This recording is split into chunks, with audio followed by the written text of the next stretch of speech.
When comparing the printed L to the cursive L, we notice that the stick becomes a loop so that there can be a stroke added to the beginning and a connecting stroke added to the ending. Just like the cursive I is the same as the cursive T except for being one space and two spaces, the cursive E is very similar to the cursive L, except the cursive L is 2 spaces tall.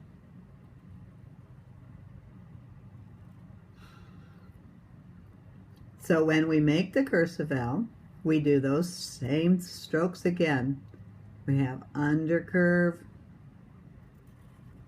slant over, undercurve.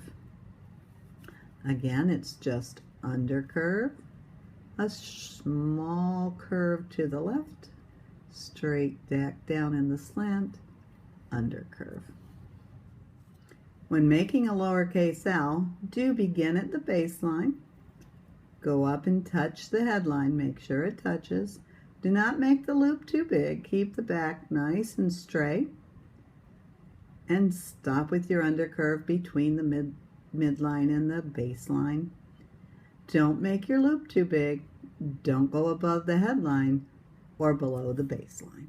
When you're getting ready to work on your L practice page, make sure your desktop is nice and cleared off. Make sure you have a nice slant to the right or to the left on your paper. Make sure you put your name neatly at the top of the page. Remember, our first letter on the left is our model of the correct way to make each letter, followed by the training wheel letters that give us a chance to practice the correct form and strokes. And remembering again, L begins at the baseline, goes up and touches the headline with a small curve to the left, slant line down, and an undercurve. Again, we start at the baseline, up to the headline with a small curve to the left, slant line down, and an undercurve. Up and over, down, and curve. When we've finished practicing, we can try the letters for ourselves, remembering the strokes: undercurve, slant down, undercurve, undercurve, small loop, undercurve, undercurve, slant down, undercurve. It's always a great idea to check our letters. Are we doing a good job? Are we touching the baseline? Are we touching the headline? Are we making them look similar to each other?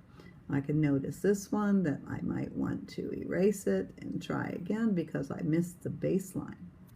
Now, sitting up straight and with a good grasp on your pencil, you're going to practice the first line tracing, the second line on your own, the next line tracing, and the next line on your own. We'll be back shortly and we'll find out how to connect L to its other letters.